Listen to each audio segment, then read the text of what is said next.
back to my channel. If you're new here, my name is Kaylin. I am just finishing up my second year as a PhD student in History and African American Studies at Yale, and I'm also the founder of Accepted Consulting, which is an academic consulting firm focused on providing access to higher education for community college transfer students as well as students all around the world looking to apply to graduate school. We've worked with over 300 clients over the last 2.5 years, and I'm excited to share some of the helpful tips that I've learned as an admissions consultant as well as a graduate student on how to apply to US PhD programs. I've been asked on several occasions to create a video specifically catered towards international students in order to comprehend the US PhD admissions process. So today I'm going to be taking you step by step through the requirements, the components of the application, and the things that PhD committees are looking for. One quick disclaimer that I want to give is that this general advice is based on my experience working with hundreds of clients from around the world applying to PhD programs in a variety of subjects in the humanities, social sciences, STEM, as well as the medical sciences and law.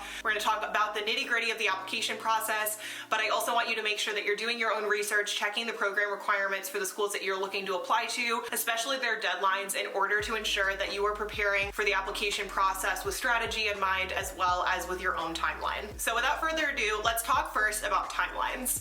So the US PhD admissions market is a little bit different than the programs, for example, in the UK or the EU. So I'm going to be focusing on the US PhD admissions market and their general timelines in order for you to understand how and when you should begin preparations. However, this is not one size fits all. Everybody has their own circumstances, including professional work that you may be doing. You may still be in school, and so you want to adjust as necessary. In the early summer, so around May to July, you want to begin working on the components of your application. This is mostly about figuring out which strategy and also thinking about refining, for example, your written sample and your resume, and also thinking about what opportunities you want to have over the coming year that may be applicable within your application that will help you when you hopefully begin your program the following year. This is also around the time that you should start working with an admissions consultant if you choose to use one. There are also free resources that are usually available at your university, so I recommend going within your internal network, so for example, your faculty members, as well as the systems available at your university, and then going to a professional consultant who works in the admissions space. Graduate admissions is very different than undergrad admissions, including the timeline and strategy needed in order to get into the top schools. So I do highly recommend working with an admissions consultant. If you are looking for free services, we offer free office hours and a masterclass series at Accepted Consulting, which I highly recommend checking out. It's going to be down below. And in the midsummer, between June and August, is when I would recommend that you study and prepare to take the GRE, which leads me to the sponsor of today's video, which is GradPrep. GradPrep is a standardized test preparation course that you can use online to study for the GMAT, the GRE, the LSAT, and the MCAT. If you're applying for the PhDs in the United States, the most useful one for you is going to be the GRE. GradPrep's intuitive online course allows you to set a schedule based on your personal needs and offers short and simplified lessons to break down the sections of the GRE. Use their ready-made flashcards, practice exams, and short quizzes to test your knowledge and prepare you for test day. A little later in this video, we're going to talk about the GRE and how it's weighed in the admissions process, especially depending on your department. You want to make sure that if it's something that is required, that you go to a test prep service like GradPrep in order to prepare for the exam and understand the strategies that go into a standardized test like the GRE, but also so you have enough time to potentially take it a second time. GradPrep has generously offered to give you a free 7-day trial with the link down below. This is a great resource to begin with in order to see how it is that you fall on the practice exams, so that way you know how much you need to prepare. I generally say to give yourself about a month to prepare. However, depending on your work schedule, your academic schedule, you may want to study for a little while longer. So go ahead and check out all that they have available for you in the links down below and get studying on the GRE. And now let's talk about the late summer. So this is usually around August, is when I recommend that you begin reaching out to potential advisors. I have a video right here, as well as a new video that's going to be coming out in the coming weeks that is going to focus on reaching out to potential advisors, how to know who to reach out to, as well as the structure of the email. But I recommend that you begin sending these emails in August. There are essentially 2 reasons that I recommend that you reach out within this timeline. First, some programs only require professors to be on a 9-month contract, which means that they may not be checking their email very diligently during the summer. The second reason is that you want to send the email and have contact with them closer to when the actual application is going to be read, but not so soon that it looks like you did it last minute. So you want to make sure that you're contacting them ahead of time, so August and September, so that way hopefully you can have a conversation with them, or at least get a sense of whether or not they're going to be taking students in the coming cycle. For advice on choosing programs, I recommend subscribing to the channel because I do have another video coming up in the coming weeks about choosing programs and who to reach out to. But let's go ahead and move on to the next stage of the admissions process, which is the second draft and finalizing your documents. Most applications are going to be due between November and January. It honestly varies depending on the program that you're applying to, and like I said, I want you to make sure that you go and check the actual deadlines for your program so that way you can plan accordingly. In the fall, before you submit your application materials, you want to make sure that you are working on refining your statement of purpose, your research proposal, your resume, and then also ensuring that the written sample that you're about to submit is one of the best samples that you can possibly put forward. There are some programs that are not going to require a written sample, so don't worry if this does not apply to you, but the written sample is something that I recommend spending a significant amount of time making sure that it is the best that it can possibly be. You'll submit your applications in the winter, so again, between November and January, and the committees in the US usually convene in January. This is when they come back from winter break, and the committees will convene to look at the application materials. Every school has a slightly different process for how the committee convenes to make decisions, but ultimately you want your application to be applicable to the wider general field of study as well as to your subfield and your advisor. The application is going to be read by the selection committee that is appointed that particular year, but your application is also going to be read by people in your specialty and your potential advisor, so you want to make sure that you are catering your application to all of those audiences. Then in late January, early February is when you may get interview requests. Not every program requires an interview, however some do, and then I would say between 2 and 3 weeks after that is when decisions typically go out. So around mid to late February, early March is when most programs get their decisions out, and then you are asked to finalize your decision in mid-April, which means that you've accepted their financial stipend package and everything in between. Which leads me to the next section of this video, which is all about misconceptions and requirements. One thing that I want to talk about in particular is that the US PhD programs are often funded. However, every program is funded a bit differently. Some programs are going to be considered what is fully funded, which means that the university is covering your tuition, your health insurance, as well as providing you with a living stipend. The living stipend will vary depending on the institution. Sometimes this is enough for you to live on, and sometimes it is quite measly. It varies between institutions. It also varies between disciplines. STEM fields, especially in engineering, tend to have a higher stipend than those, for example, in the biological sciences or in the humanities or the social sciences. That being said, I get a lot of questions on funding. In the United States, programs are largely funded. However, you do want to go and do your research because there are going to be programs that are not funded. However, you can apply for external funding such as scholarships. It's very different than, for example, the UK model, but that's a different video for a different day. Now let's talk about misconceptions about grades and scores. One of the comments I get a lot is, how much does a committee weigh your GRE score or your GPA? And my answer is pretty much always the same, that every program will weigh the components of the application a bit differently. For example, if you're going into a field that does have a lot of quantitative work that you're going to need to be able to perform, then the GRE may be weighed more heavily than if you're going into a humanities field. Many programs are trying to actually get rid of the GRE as a requirement. However, there are some that are going to have it still listed. There are also programs that say that it's optional. My piece of advice when the GRE is optional is to still take the GRE once or twice in order to check your score, and if it's really solid and it does represent who you are as a candidate, then I would submit it. However, if the score is not what you're looking for, then you can always opt to remove the score as a factor. Ultimately, the GRE and your GPA are a factor in the admissions process, but it is not the only factor. Often your letters of recommendation, your statements of purpose, written samples, etc. really give the admissions committee a full picture of who you are as a candidate and what it is you're capable of. Grades are not directly representative of your abilities. However, some PhD admissions committees are going to look at it more heavily, especially your grades and the foundational training needed for that field. So for example, if you're applying to a history department for economic history, they may weigh your GPA in statistics a little bit more heavily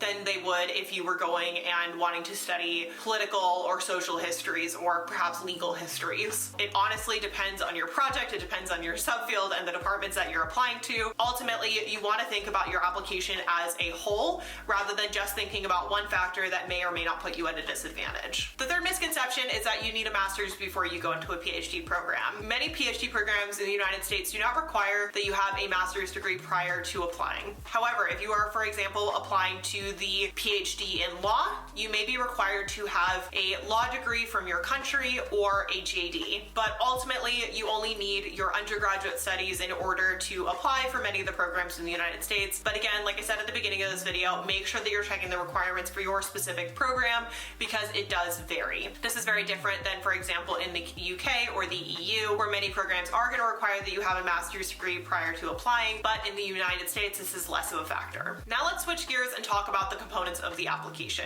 First and foremost, you have your transcripts. One thing that you want to keep in mind is that you want to submit your transcripts about 2 months in advance of when the application is due because of the amount of time that it takes in order to actually order a transcript and have it delivered. Some programs, especially if you're applying from an English-speaking institution, will be able to send these by PDF and in English. However, if you're applying from an international program that was taught in a different language, ensure that you have a translated copy of your official transcript that can be sent to the admissions office. Another thing to keep in mind when applying to PhD programs is that they often will ask for transcripts from every institution that you've attended, but some programs will have in the fine print that you only need to submit transcripts from programs that you received a degree from. This is important, especially for those of us that went to multiple institutions. For example, I went to community college and went to 4 different programs before going to a 4-year university, and so I had 5 different transcripts from my undergraduate studies from switching schools so often.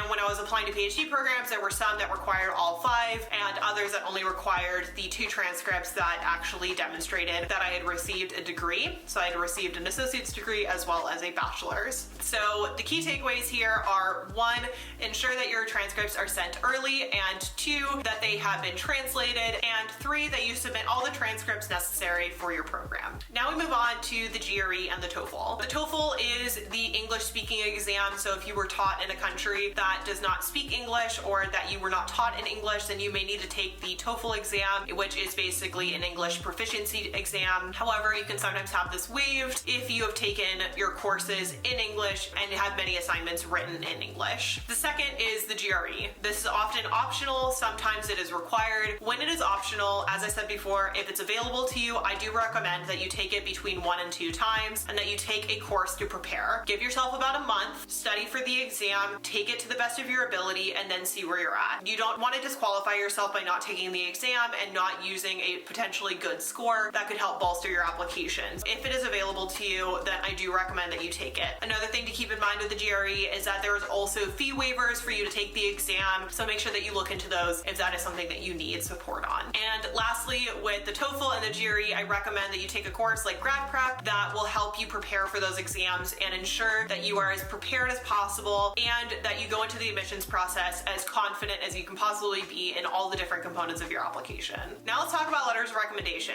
Most PhD programs in the United States are going to ask you for between 3 and 4 letters of recommendation. However, some programs will also have a maximum number. Some may actually allow you to submit up to 6. However, you just want to check with the program to see what's available to you and see how many letters of recommendation they'll allow you to submit, but the minimum is usually around 3. Your letters of recommendation should come from faculty members, unless you are going into a professional field. For example, if you've been out of college for a number of years, or if you have done a master's and you are a couple of years out from that, you want to ensure that you do go get letters of recommendation from those that you worked with at that institution, but you can also use professional letters depending on your program. For example, a PhD in law may require a professional letter of recommendation, whereas many of the programs in the humanities, the social sciences, etc., may require that you have letters of recommendation from faculty members, or if it's not required, it is highly recommended. So who do you ask? You want to focus on 3 primary things. 1,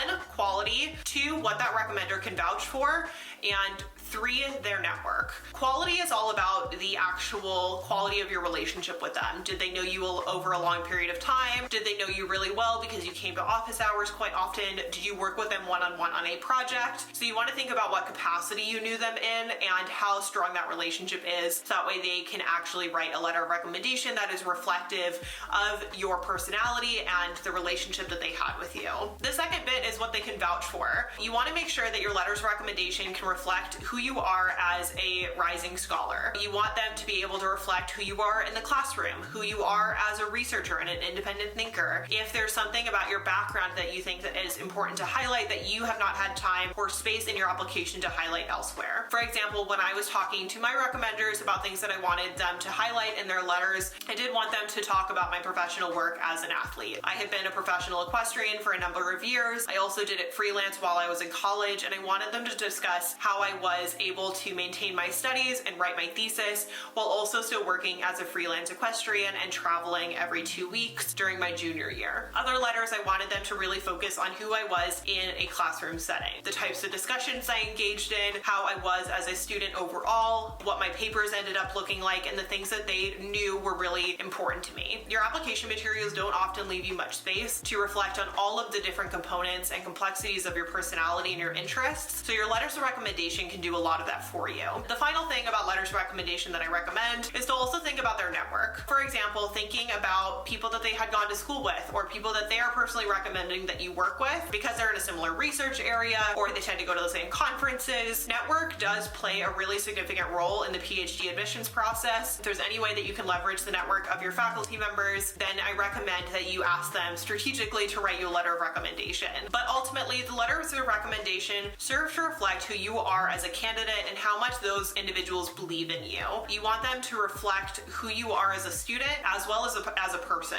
You want them to be able to speak to not only what you've done before, but what they think that you're capable of. Because the admissions committee is also looking for somebody that's going to be a good fit for their program. They aren't just looking for the best and the brightest. They're looking for the candidates that are going to do the work that move the field forward and that also contribute to the overall academic community within that department. So your letters of recommendation are a great place to start in showing who you are. Now let's talk about the statement of purpose. I have a separate video which is about 30 minutes long, which goes into every nitty-gritty detail of the statement of purpose. I'm going to have it here as well as linked down below. Make sure that you look at that video after this one, because I think that it has all of the helpful details and examples that are going to be useful to you as you go to write your statements. However, the statement of purpose should have 3 really important components. One is your research proposal or research interests. So if you're going into a humanities or social sciences program that is largely driven by your own independent thought and research, you want to think about what it is that you're wanting to explore in your PhD and what direction you'd like to head in order to develop a dissertation project. In order to figure out the complexity of that research proposal and how specific it should be, like I said, I recommend checking out that video that I mentioned before. And when it comes to the sciences that are largely lab-based, you're often developing research alongside that of your advisor. So you want to talk in the research proposal section about the type of work that you want to contribute to and what's important to you. So thinking about, for example, if you're going into a development psychology lab, what it is that you're wanting to explore not only in the work that the lab is currently doing, but what you might also be able to explore as tangential to a current project. Explore the different things that you're interested in, the different facets of your subfield, and illustrate what is important to you. This section ultimately serves to demonstrate to the committee what it is that makes you want to do a PhD and what things you might want to explore in the PhD. If you're too general, it's really hard to envision you in their program. However, if you're specific about the types of things that you're looking to explore, they can begin thinking of you in certain people's classes or the type of working groups that you might be contributing to. The more examples and details that you can include, the better. The second component of the statement of purpose is your background. This section seeks to demonstrate what it is that you've done before and all of the hard skills involved in your research previously. What kind of projects have you been involved in, either professional or academic? What kind of research have you personally developed? And what types of pivots were there? Were there things that you needed to discover a different solution to? And how did you do that based on the methods of your field of study? One example of this is when I was working on my undergraduate thesis. I went to the archives, I looked at a variety of documents based on plantation records on runaway slaves during the American Revolution. But as I was reading through the literature and looking through these documents, I realized that they were not illustrative of the type of argument that I was looking to make or what I thought was really important to learn about runaway slaves during the Revolution. So I ultimately went to this evacuation record and began developing a database, and that database became my method. It was my way of analyzing the movements and patterns of collectivity that runaway slaves demonstrated throughout the period of the American Revolution from Virginia. Ultimately, what I did in my statement of purpose was illustrate to the committee how it is that I shifted from A to B and how that affected my overall project. If you want to hear more about my process of applying to the PhD at Yale and even hear me read the statement of purpose aloud, I'm going to go ahead and include this video here as well as the link down below, so that way you can check that out after this video as well. The background section essentially serves to demonstrate where you've been and what it is that you're looking to explore in the future. What type of foundational training do you have and how do you see that playing out in your PhD? The third and final section of the statement of purpose is your why. Why do you want a PhD, but also why do you want to get your PhD in this program? In this section, you want to discuss who it is that you want to work with, what types of working groups you want to get involved in, how it is that you want to get involved in the department as well as any of the research institutions available at that university, and how it is that that program and that training will set you up for success with your long-term career goals. Whether you are planning on going to industry or you're planning on going into academia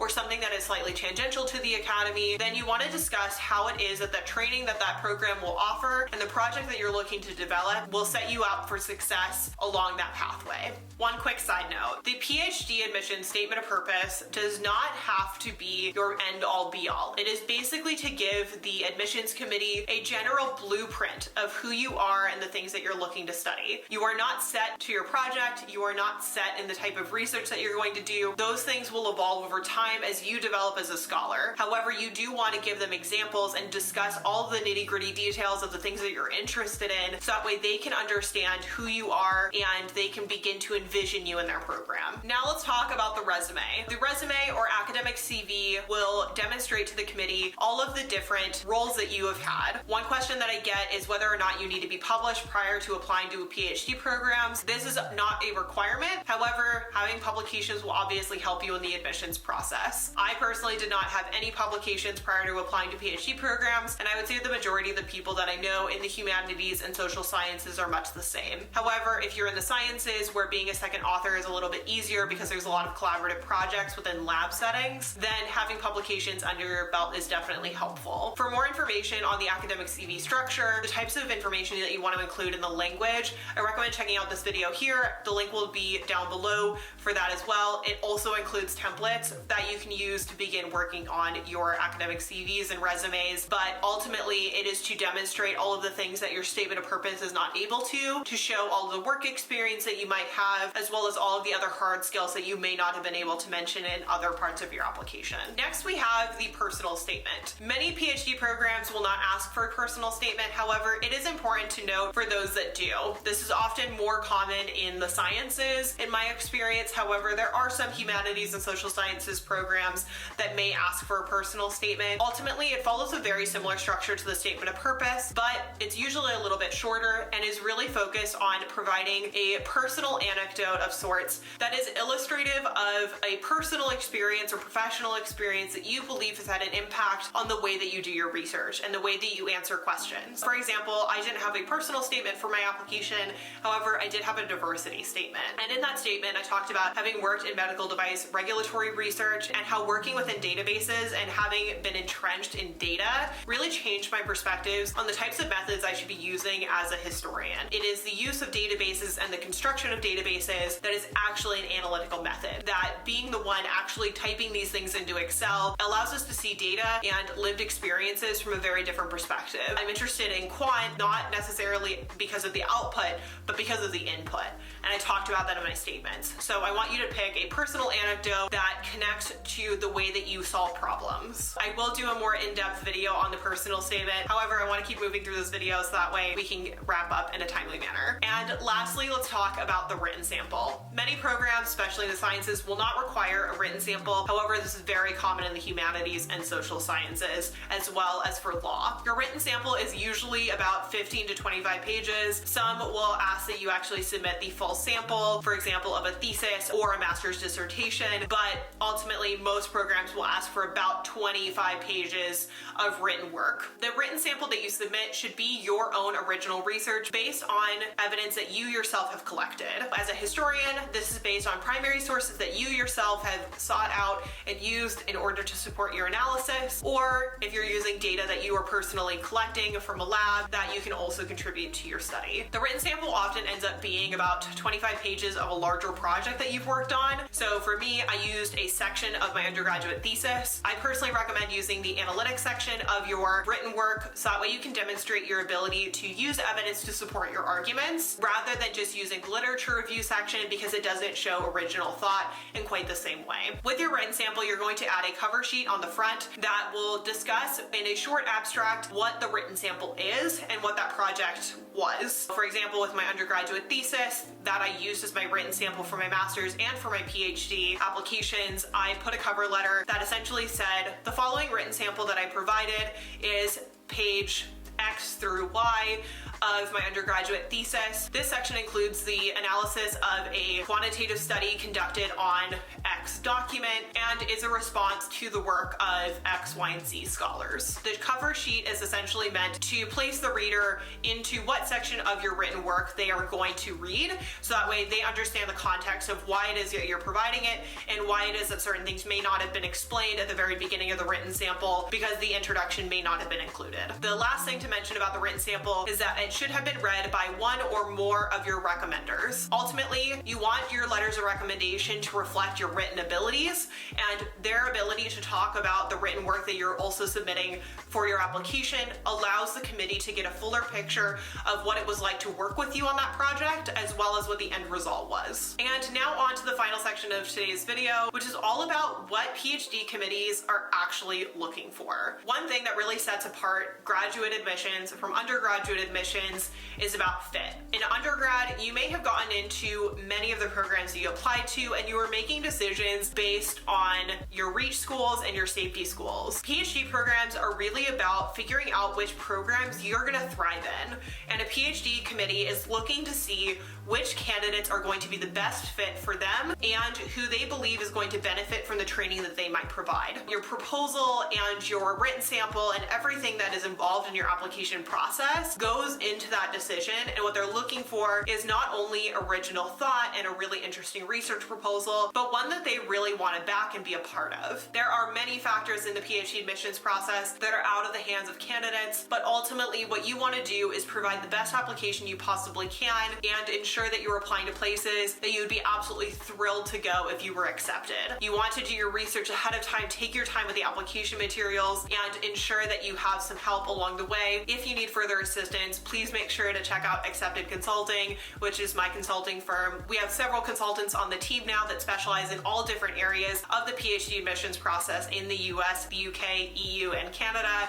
So we are here to help you if you want a helping hand and some support and guidance through the process. We now come to the end of today's video. Thank you so much to GradPrep for offering all of you a free 7-day trial for their GRE prep course. Everything is going to be linked down below. Thank you all so much for watching. If you enjoyed this one, please remember to give it a thumbs up. Hit the subscribe button and the bell notifications, that way you're notified next time I post.